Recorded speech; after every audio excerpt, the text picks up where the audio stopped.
Good evening and welcome to The Big Story here on Radio Now 95.3 FM Lagos. I am Zainab Balogun Olu. Today on The Big Story, we'll take a look at how far we have come celebrating Nigeria at 65. So, tomorrow, Nigeria turns 65 since that historic day in 1960 when our nation raised its flag of independence and set out on a journey of self-determination. Independence Day is usually marked with military parades, cultural displays, and public events. But this year, the federal government has cancelled the Independence Day parade, one of the hallmark activities of Oktoberfest, without giving any valid reason. The official theme for Nigeria 65 is all hands on deck for a greater nation, a call for unity, collaboration, and patriotism across government, private sector, civil society, and every Nigerian.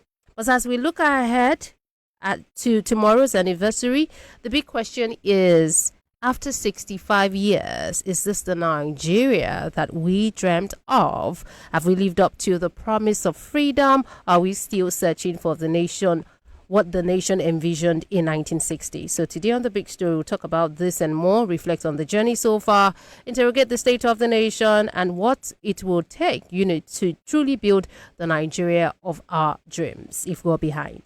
And so joining me on the conversation, I have two guests. I have the former Secretary to the State Government at Adamawa, Mr. Yusuf Bindi. Mr. Yusuf Bindi also has a doctorate degree in agricultural engineering. Good evening, Mr. Binder. It's great to have you on the program. Thank you. It's not Yusuf, it's Umar Bindi. Mr. Umar Bindi. Yeah. yeah. My producer's name got into my head. Yeah. Thank you so much, Mr. Umar Bindi. Thank you so much for that correction. And we also have a political analyst, Mr. Jide Ojo. Good evening, Mr. Ojo. It's great to have you on the program. Thank you so much for joining us. My pleasure. Good evening. Thank you so much. Okay, let me begin with you, Mr. Binder. Let's begin with the Independence Day parade that has been cancelled. This is one that we've seen happen for years. I think it was cancelled in, was it 1992? And that was as a result of the killing of some military officers. Then in 2010, I think there was a partial disruption because of the bombings, right? But this time around, there's no valid reason. So what's your thoughts on that cancellation, that there was no reason, and how do you think this affects, that celebration? Well, thank you very much. I think certainly if we go by history, in the past, there were reasons, very clear reasons that the whole country understood and respected. I, for one, I have not heard the major reasons for this cancellation.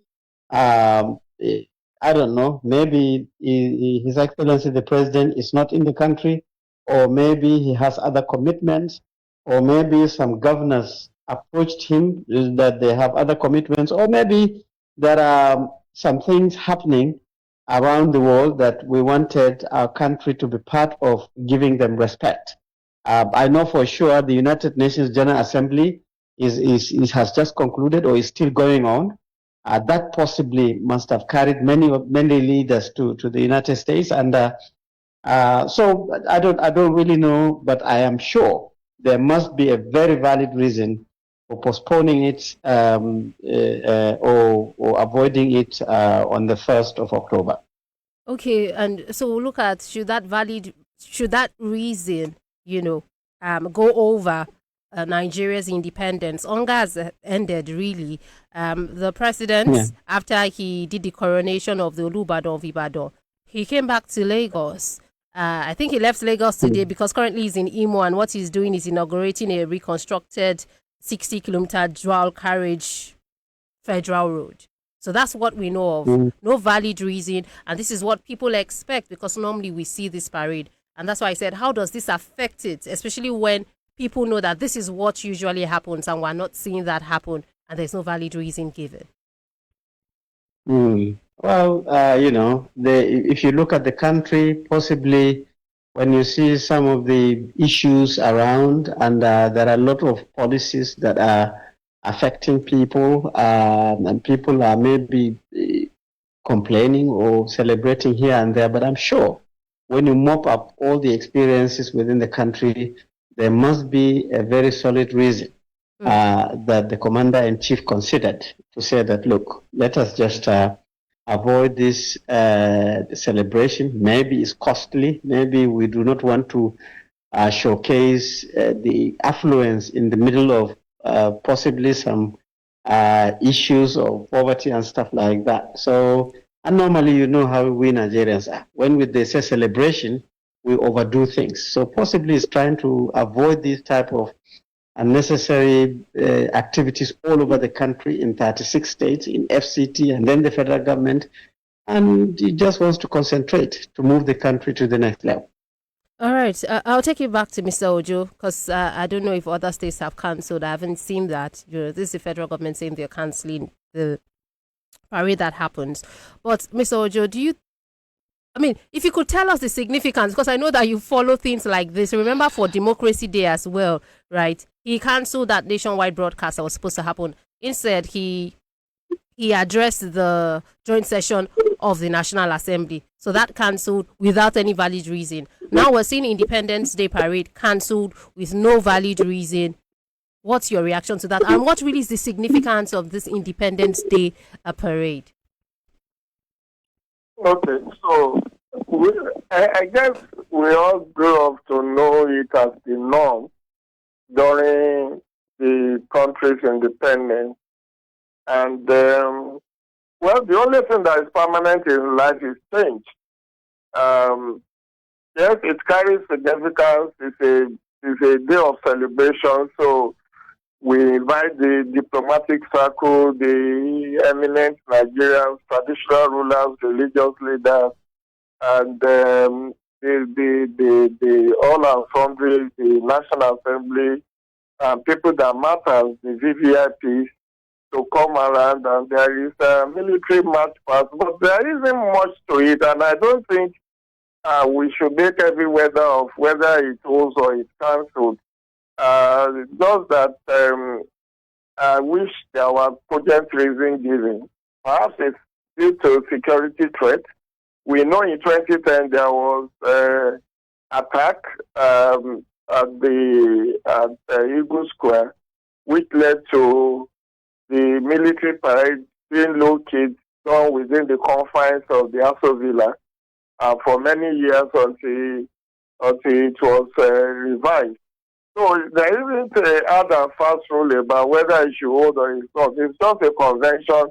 It's not legally binding that it must happen. And the states will still carry on with their own parade. There could still be in many states march past, governors receiving salute from the military and all of that. So, whatever we say here and now is just speculative because it is the president that knows what his schedule looks like. Perhaps he just didn't want to come back to Abuja and go back to Lagos. Maybe because I remember that I know that he's scheduled to be in Lagos tomorrow to commission the refurbished National Theatre. You get that information is out that he will be in Lagos to commission the refurbished National Theatre. So the president may have just looked at his schedule and if he feels it's too tight for him and for his age, he may just want to peaceably stay back in Lagos. After all, the business of governance is still going on, whether he's here or whether he's in Abuja or in Lagos. I recall that I saw the footages of his meeting with the Bayo Ogunlesi and some Nigerian leaders who have come to meet with him. So I don't think we should really make every whether the military parade goes or it doesn't hold. It will save us a lot of resources. And then, of course, for those of us in Abuja who usually will have that entire space of 3 hours of ground, we will have our peace and we can move about unmolested tomorrow. All right, because we've seen Nigerians react, some saying at least give a reason, and especially because we've seen this happen not just with the Independence Day one. We saw it with the Democracy Day, and this is what people are used to. I imagine Ghana, they talked about why they also do their work is to, just remember when they gain independence, walking into, that freedom. And so sometimes, there's this attachment to that. And, that's why I was saying, what was the significance? And just like you said, maybe again, there should have been a valid reason to Nigerians when this is what they expect. Or even let them know that, okay, this is why we're not doing it. Somber reflection, which I think the Minister of Information during the World Press Conference, also touched on. But we're saying 65 years. And let me come back to Mr. Bindir on this now. 65 years of independence. And when we were gaining independence and, the struggle for independence, basically, the founding fathers, if we start with Nnamdi Azikiwe, if we talk about Tafawa Balewa, all those people, the vision was really the goal of building Nigeria. They talked about, also talked about unity, right? Everyone coming together, irrespective of religion. It was that freedom. We're able to govern ourselves. We're able to set that agenda, not the colonialists, right? Doing all of that. So how far would you say we have come in this 65 years? Have we been able to live up to those promises of independence? Well, thank you very much. The independence means you have bargained, you have negotiated, and you have proven some kind of index of maturity in managing your resources, your people, so that you are independent, so that the colonial masters will leave you and you establish the structures of government, you have the people to govern, and you have people who can govern people, and so on and so forth. So those are the generic objectives. And behind those generic objectives, our leaders believe that if we have total control of our own resources, our own people, and we can learn from other countries that had independence before, or even countries that were never colonized, we would have come up with a country where poverty is well managed. Absolute poverty will be low, so that people will have food security. We will not have a situation where there will be children that could not go to school. We will have an environment where literally everybody will have access to basic health care. We will see that some of the socioeconomic things, like shelter, the sanitation, and so on and so on, will be available. We believe that we could do that. Not only that, we actually believe that we could actually build capacity. We will establish universities, polytechnics, colleges of education, research institutions, and ensure that our people also have skills, competencies, and they will become very productive, so that when we invest our resources or invite other people to come and invest in our country, it will be a viable activity. We will create jobs, we will create wealth, such that, as you said, we would have now developed a system where our people have fantastic ethics, united, disciplined, committed, and patriotic. And by implication, we will also have secured our system. No insecurity, no robbery. We will be safe. We'll enjoy ourselves and we'll be happy, and then possibly foster love and prosperity. And at the highest level, we believe that we could actually move the country to a level whereby globally it will be respected. We will have functional and world-class institutions. Even our enterprises will be at the highest level. We will have global products that we will also sell to others and while we buy from them. And literally, we will evolve a dynamic and innovative and competitive country. Those were the dreams. But certainly, after 65 years, if you take a snapshot of the current situation, where absolute poverty in Nigeria ranges between 40 to 60%, that is a sad statistics.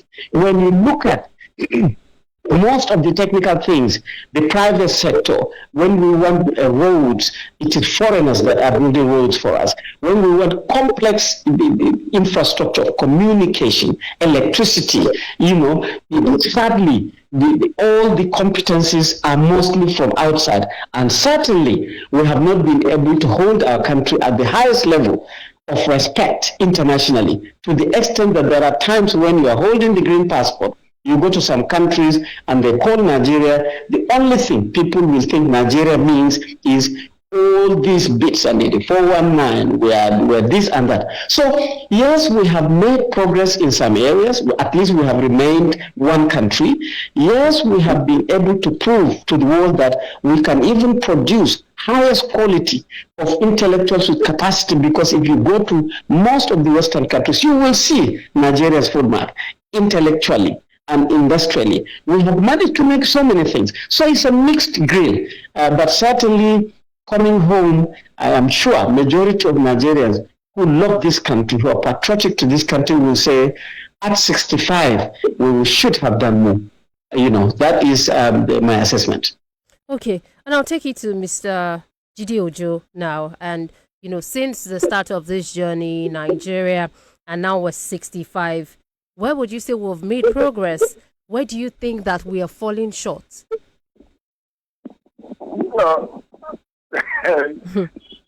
We have made pace progress. No doubt, we are still a united country, and the journey of a nationhood is a never-ending journey. It's a marathon. It's not a 100-meter dash.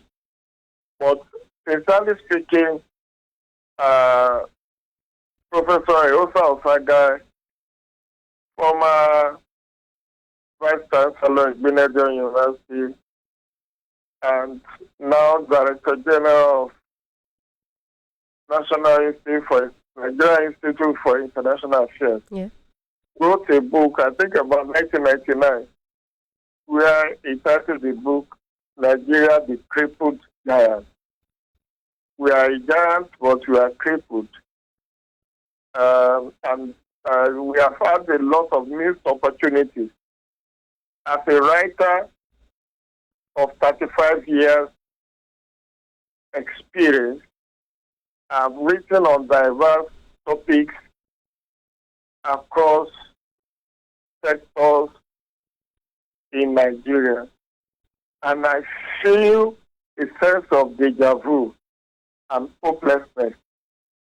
On the 3rd of this month, in my column in the Punch newspaper, I wrote about Nigeria's democracy without development or without good governance.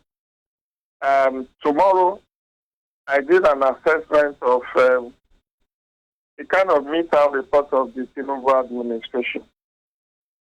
And there are still a lot of gaps to be filled. A lot of missed opportunity, really. Beyond the fact that we are perpetual underachievers, all the international rating agencies, and there are about 5 to 7 of them that are cited in my article, from the Chandler Good Governance Index to the Mo Ibrahim Good Governance Index to the Corruption Perception Index to the Human Development Index by UNDP, down to the Terrorism Index. All of that, you can do an independent search and fact check me on this. None of it gives any hope or, that Nigeria is on the pathway to success. We are aching to a failed nation because there are 17 sustainable development goals. I stand to be corrected if we are on the path to attaining any of these 17 goals in every area conceivable. Many Nigerians are living on only one word: hope. I'm not being uncharitable. I appreciate the fact that Nigeria is not Ukraine, it's not Gaza, it's DRC, it's not Sudan. But life in Nigeria is very hard. People, there's a level of dependency ratio. Look at, I did sectoral analysis of the rising cost of living in Nigeria. If you look at it, in the last 2 years, the price of PMS rebounded to almost 1,000 naira. In some part of Nigeria today, they are buying a liter of fuel, a liter of petrol for over 1,000 naira. Here in Abuja, I still bought fuel yesterday. I think it's 890 naira that I purchased a liter. This is a liter that we were buying for less than 200 naira 2 years ago. Look at the exchange rate. Nigeria, under the immediate past administration, we are exchanging a dollar for about 500, 600 naira to a dollar. Today, when news reporters are talking business, they will say naira has gained strength and is now exchanging for 1,500 to a dollar. 1,500. In fact, it went as bad as 1,900 at some point. Then you look at the electricity tariff. Now we have Band A, Band B, Band C, Band D. Even those of us who are purportedly on Band A, how much of electricity are we enjoying? And yet we are paying quadruple of what we used to pay. Look at the telecommunication tariff. Look at the international passport whose price was raised by 100% from 1st of September 2025. Look at the driving license renewal and the vehicle papers renewal. All of this has skyrocketed. The cost of living has knocked life out of many people. Many people could no longer pay their bills. Many of us have to eke a living by borrowing. It's either you are doing cooperative or you are borrowing from financial institutions and all of that. So that is not the Nigeria of our dream. Yes, the leaders will continually acknowledge. And I did something. Let me quickly wind down on this. I did, so that it doesn't look like I single out the Tinubu administration for blame. I have done a research. Some 3-4 months ago, I did an article where I said Nigerians are on your own. And why did I say that Nigerians are on your own? I look at it from the Yar'Adua administration to Goodluck Jonathan to Buhari. All of them have the same face. Nigeria, please bear with us. Okay. Then you look at music of yesteryears, from the time of Roberto Gunde down to the time of Fela Anikulapo, down to the time of King Ebenezer Obey and King Sonny. All of them, all of who sang about the cost of living in the 60s, in the 70s, in the 80s. Is anything different today? Okay. So the thing is that it has been a successive administrations of failed electoral campaign promises. All right, Mr. Ojo. And I'll come back to you on that to ask you, so does it mean that, when we were under colonial rule, were we better off at the time than now? Well, I'll come back to you on that. Let me take you to Mr. Bindiru on this. You have been in a government position. Why do you think it's been so hard to fulfill all of these promises? We remember Herbert Macaulay, they call him the father of Nigerian nationalism, right? And I talked about Nnamdi Azikiwe, Tafawa Balewa, all of these founding fathers that were talking about nation building. And one of the reasons they wanted independence was, we're talking about self-determination, where at the end of the day, Nigerians are able to govern themselves. But today, Nigerians are asking, to what extent, to what benefit these people that were actually put in there. We talked about unity in diversity, talking about different ethnic groups. What you today, you still hear, different ethnic groups saying they are being sidelined. Some persons are talking about Yoruba nation. There's the Biafra agitation. We have Fulanis that will say, okay, they are not really recognized, so there's even really no place for them. They're, being segmented. There's the democracy and rule of law issue, as well, where they thought, okay, Nigerians will choose their leaders, enjoy fundamental. I can go on and on. There's a part of peace and stability and all of it. And just like Mr. Jide Ojo highlighted, and, I actually put some down as well. So I wouldn't go back to some of the things that he has talked about. But I remember when International Idea came out with their report, they said Nigeria ranked, and I'll say 128 because it was different rankings in the rule of law. When it comes to Global Peace Index, Nigeria ranked 148 out of 163 countries. When it comes to the poverty level, the World Bank said we have reached an alarming rate of 75.5%. The International Monetary Fund also came up with their own and said Nigeria is the 12th poorest country. So Why do you think that, the leaders, those in government that you've elected to be able to do all of these things, why has it been so difficult to fulfill these promises?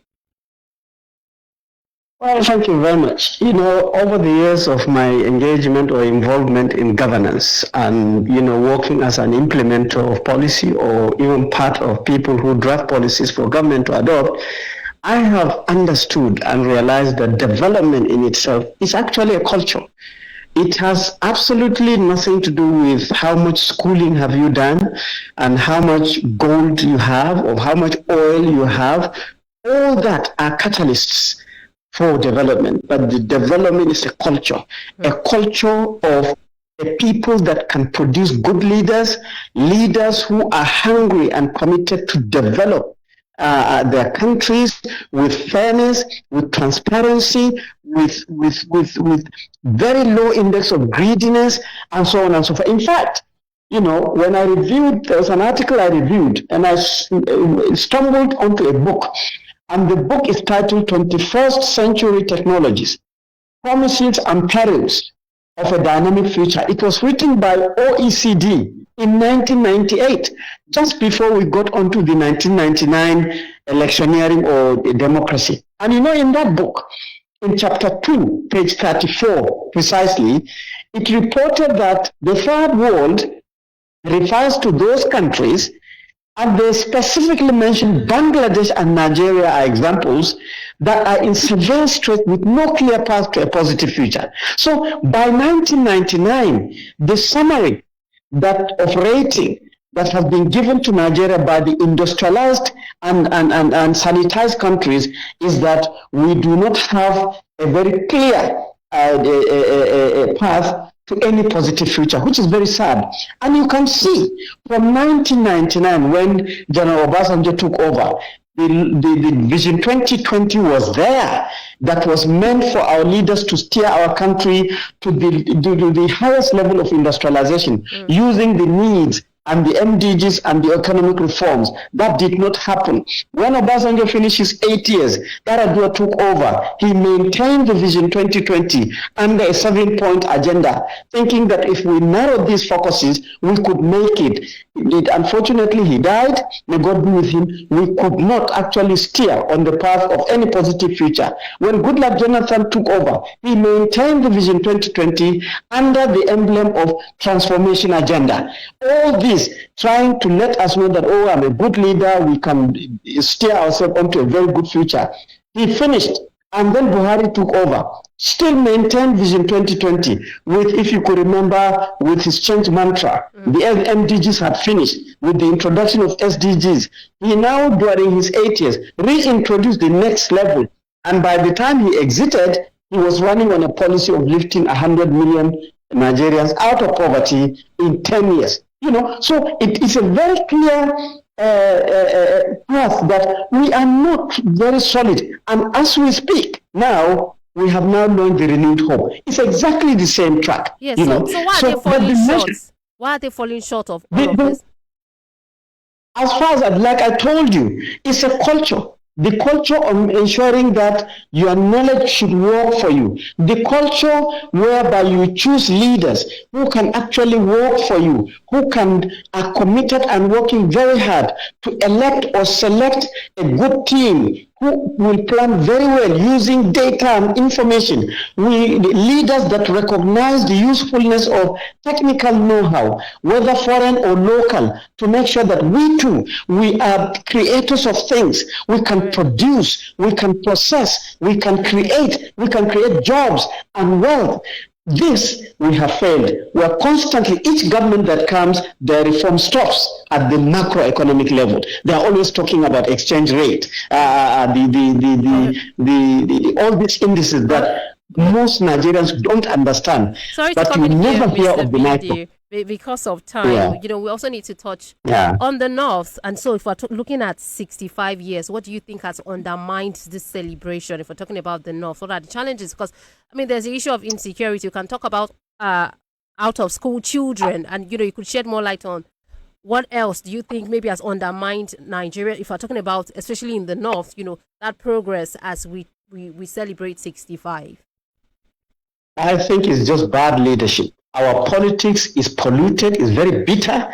We now see democracy as a process of rushing people, terrorizing people, picking people who, in many cases, are incompetent, who don't understand what development is. And certainly corruption has penetrated so deeply that leaders are actually the authors of corruption and creating tension between people, thereby creating this environment of insecurity and so on and so forth. It's very sad in the North today that despite the God-given resources of land, very vast range of agricultural potential, from animals to plants to trees, that today some northerners are crying of hunger. It's so sad, and it's very clear that to celebrate at 65 with these indices is actually a shame for Nigeria.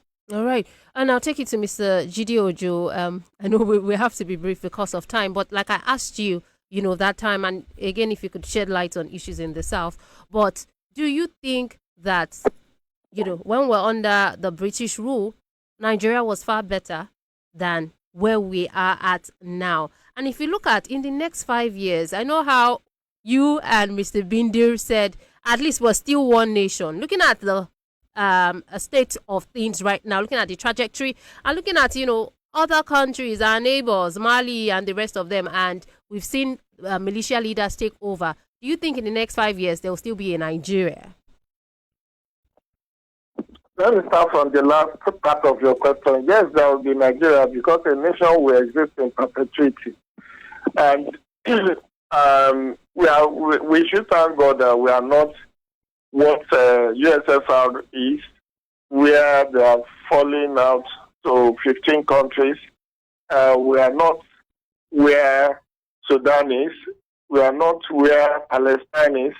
We are not where even Niger, Niger, Mali, and Burkina Faso are. For those Gen Zs who are calling for military rule, they never lived through the military. I gathered an interview on a news medium this morning, and I was saying that for those of us who are born in the 60s, who lived through the military junta, we will never pray for them to come back to power, because the first thing the military does is to suspend the constitution and to dissolve the parliament and rule by decrees and ethics.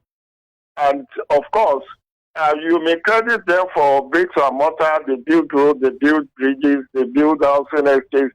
But when it comes to rule of law, it's not their top priority.